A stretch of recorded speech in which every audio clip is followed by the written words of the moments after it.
कहते हैं ना कि लाइफ में कोई अपराध भावना नहीं होनी चाहिए, गिल्ट नहीं होना चाहिए और मेरे भीतर है। ये बात है एक 24-25 साल के बच्चे से रिलेटेड, जो मेरी गाड़ी को हर रोज़ साफ़ करता था। तो जब मैं नोएडा जा रही थी तो मैंने उस बच्चे को बोला कि मैं जा रही हूँ 14-15 डेज़ के लिए, तो तुम गाड़ी को रेगुलर साफ़ करना। वो बहुत प्यारा सा लड़का था, बहुत प्यार से नमस्ते करता था, झुक के, बड़े अदब से। कई बार मैं सोचती थी यार इतना अच्छा कैसे मुझे आज के ज़माने में मिल गया, जो कहीं पे से भी मुझे देखता था भाग के आता था, बोलता नहीं आंटी आपके हाथ में क्या है।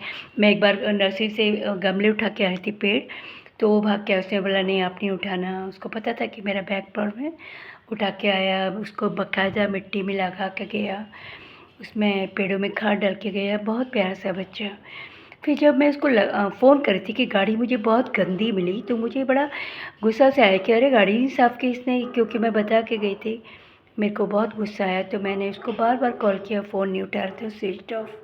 कई बार ट्राई किया। उसके बाद मेरे को याद आया कि वो कहीं जिस होटल में काम करता था, मैंने उस होटल के ओनर को कॉल किया। तो मैंने बोला कि वो क्या आया है या नहीं आया है? तो वो बोले कि वो तो उसके तो जिस दिन देहरादून में फर्स्ट डे बादल फटा था उसका एक्सीडेंट हो गया। मैंने कहा कैसा है? वो बोले कि अरे उसका तो ब्रेन बाहर आ गया था, उसकी 3 सर्जरी हुई हैं और बाप रे! मैं तो दुनिया घूम गई।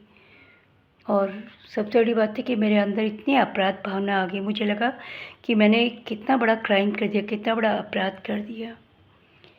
फिर मैंने उस होटल वाले से पूछा कि मैं कैसे उसको मिलूँगी? तो उन्होंने बोला कि उससे तो बात नहीं हो सकती, उसके पापा से बात करो। उसके पापा से बात की मैंने, तो उसके पापा ने बोला कि उसके 3 ऑपरेशन हो गए हैं। बहुत गरीब थे, वो सफाई करता था। तो बोला हमारे 14 लैक्स अभी तक खर्च हो गए हैं और बहुत फंड्स की ज़रूरत थी। फिर मन बहुत उदास हो गया उसके लिए, बार-बार मुझे याद आ रहा था उसका एक-एक जेस्चर मुझे याद आ रहा था। फिर ढूँढते-ढूँढते उसको हॉस्पिटल में पहुँचे।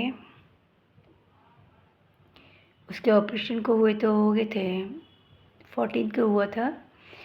तो मैं गई उसके पास, तो पेशेंट से मिलने नहीं दे रहे थे क्योंकि न्यूरो डिपार्टमेंट था। मैंने रिक्वेस्ट किया कि मेरे हस्बैंड भी डॉक्टर हैं।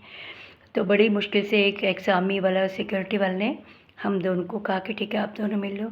जब उससे बात की तो उसने देखा और उसने नमस्ते आंटी, नमस्ते अंकल कहा और उसका मेमोरी थोड़ा गड़बड़ हो गई। तो बोला आंटी मैं अभी-अभी आपकी गाड़ी साफ़ करके आई, बिल्कुल चमका के आई हूँ, आप कभी गंदी गाड़ी नहीं चलाना। बोला मेरा एक हाथ टूट गया, टाँग टूट गया, लेकिन मैं अभी-अभी गाड़ी साफ़ करके आया हूँ, आप चिंता नहीं करो।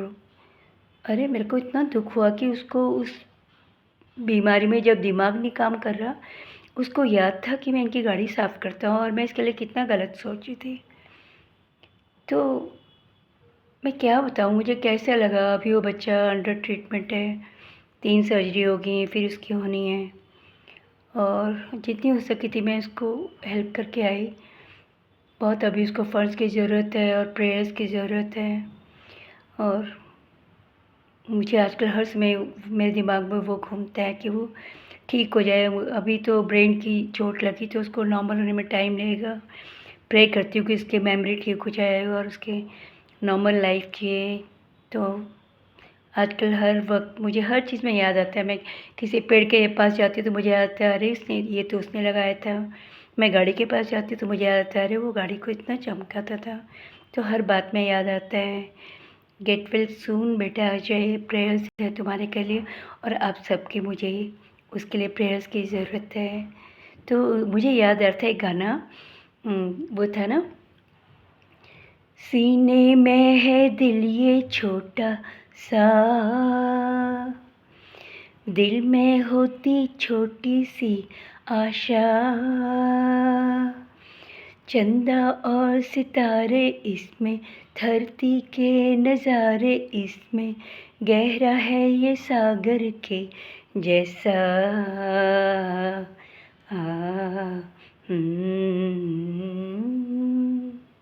Thank you. Good morning India.